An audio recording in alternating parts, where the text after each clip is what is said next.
momento difícil, cuando a Central le tocó justamente también un momento difícil, estabas en el arco, en aquel partido donde a Central le tocó descender. Sé que querés mucho al club, vos y toda tu familia. Preguntarte cómo transitaste este momento y qué mensaje le podés dejar hoy a los jugadores, ¿no? Que por ahí les toca enfrentar una situación difícil y son más jóvenes, ¿no? Con qué responsabilidad llevar esto adelante.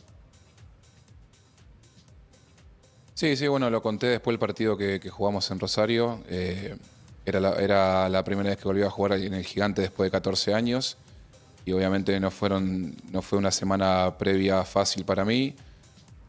Muchas cosas volvieron a la cabeza, muchos recuerdos. Tuve un intercambio con un hincha que también lo conté. Lo único que intenté decirle al hincha era que yo me hacía cargo de lo que me correspondía a mí, que yo no estuve a la altura de las circunstancias en ese partido. Hablo de la promoción. Que fui uno de los responsables de lo que le pasó a Central. Yo no me saco responsabilidad ni mucho menos, pero sí, la verdad es que después de haber pasado por eso, tuve una etapa de mi vida muy oscura, muy difícil. Ayer lo contaba en una radio y le decía, no sabía lo que significaba en esa época cuando uno está tan triste, cuando uno no tiene ganas de levantarse de la cama, cuando uno no tiene ganas de comer. No sabía que eso se llama depresión y hoy me doy cuenta que soy grande, que lo viví, pero no tuve tal vez la inteligencia de pedir ayuda y me pasaron cosas feas por la cabeza.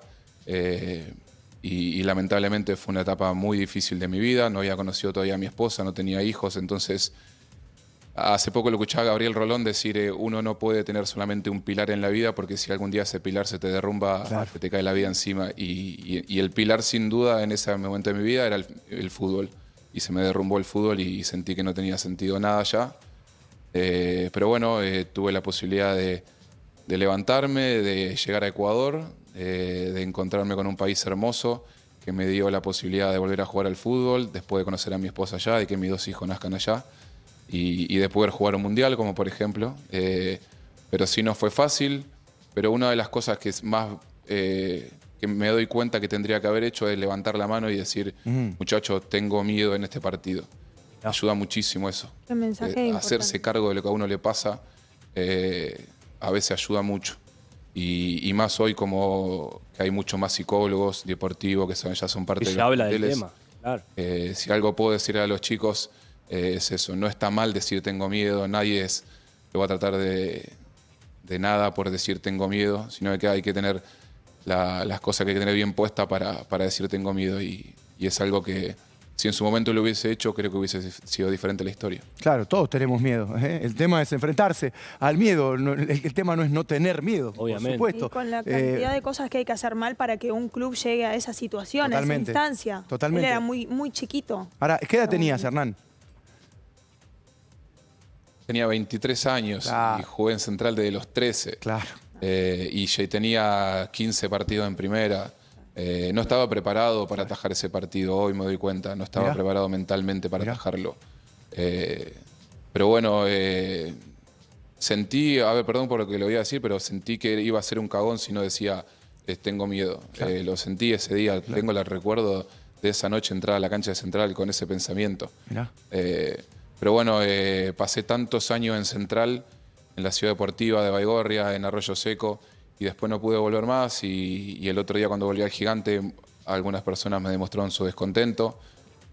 No pido que me entiendan, no me quiero hacer la víctima ni mucho menos, pero yo lo digo así, a mí me dolió doblemente. Yo era hincha de Central y era jugador de fútbol. Por las dos cosas me dolió pasar por eso. Pero bueno, así es la vida. Tampoco me hago el héroe por haber pasado por eso, ni mucho menos. Sé que cada uno tiene una cruz que tiene que llevar. Esa es la mía. Y estoy tranquilo de haber podido pasar por eso. ¿Te gustaría que cambie esta situación? ¿Te gustaría, digamos, poder reencontrarte con Rosario Central desde un lugar más afectuoso? ¿Es algo que te importa o es algo que ya no te interesa tanto? No, a ver, tengo muchos amigos de Central. tengo...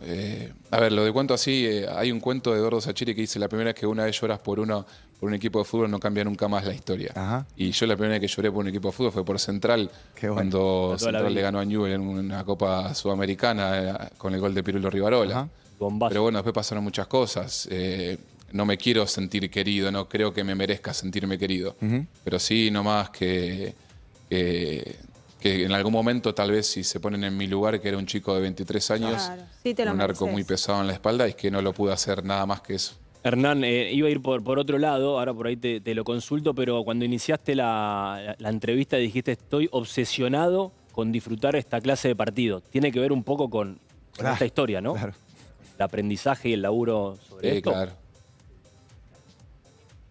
Sí, totalmente, totalmente. Porque, a ver, lo enfrenté a Riquelme de chico, lo enfrenté a Palermo, lo enfrenté a la Bruja Verón, y no tengo recuerdos lindos de esos momentos. mirá. Porque estaba tan estresado y Padecía. tenía tanta gana de atajar bien y de no cometer ningún error, que no era consciente del presente que estaba viviendo. Entonces he trabajado mucho psicológicamente para que eso no me vuelva a suceder. No saben lo que trabajé para tener cada recuerdo del partido inaugural del Mundial, de quedarme con todo lo que podía de ese día. Porque esto no deja de ser un juego. El día que uno se olvida de que esto es un juego, se torna todo muy triste. Qué grande. Y no me gusta a mí eso, no me gusta que digamos, aunque a veces lo he dicho también equivocadamente, el sábado no vamos a jugar la vida. Eso es mentira, nadie se juega la vida ante una cancha de fútbol. Qué bueno. Esto es un juego. Muy bueno. Y que pateamos para el diferente lado y que generalmente el que hace las cosas mejor es el que gana y no pasa más de ahí.